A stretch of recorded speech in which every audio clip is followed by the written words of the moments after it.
গোপাল গ্রামের গরিব কৃষক। বিগত বছরে তাদের বর্ষায় কষ্ট হওয়ায় এই বছর আগে থেকেই তারা সচেতন হতে শুরু করে। এবছর আর আগের মতো আমাদের কষ্ট করতে হবে না। হ্যাঁ গিন্নি, যথাযথ চেষ্টা করছি। আশা করি এবছর আর সমস্যা হবে না প্রতি বছরের মতো। কি করছো গোপালদা?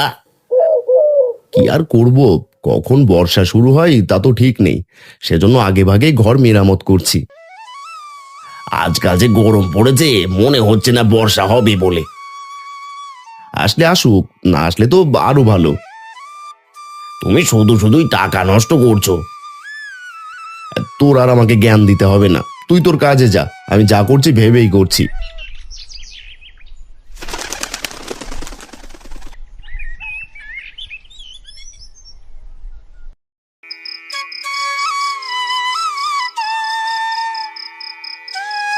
বাবা, ঘরটা ভালোই শক্তপোক্ত হয়েছে। এবার আর ভয় পাওয়ার কোনো কারণ নেই। আগে ভাগেই সবকিছু ঠিক করে নিয়েছি, এবার আর থাকতে কোনো সমস্যা হবে না। যাই হোক, ভালো একটা কাজ করেছো, অন্তত কিছুটা চিন্তামুক্ত হতে পারলাম। এখন থেকে আমরা নিশ্চিন্তে ঘুমাতে পারবো, তাই না বাবা? হ্যাঁ রে মা।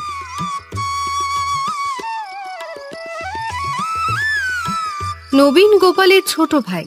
গোপালের এমন কর্মকাণ্ড দেখে নবীনের মনে হচ্ছে গোপাল শুধু শুধুই টাকা নষ্ট করছে।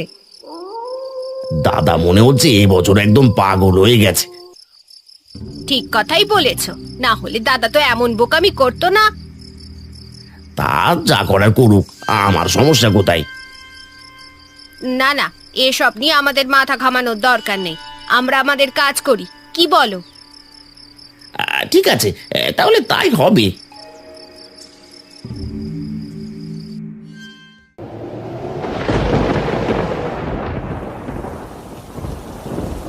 কিছুদিন পর থেকেই বৃষ্টি শুরু হয়, কিন্তু গোপালের আগে থেকে প্রস্তুতি নেওয়ার জন্য তার ঘরের কোনো সমস্যা হয় না।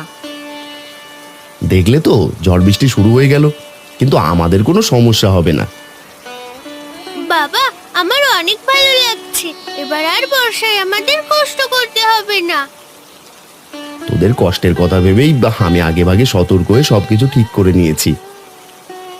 যতই বৃষ্টি পড়ুক, আমাদের আর কোনো সমস্যা হবে না।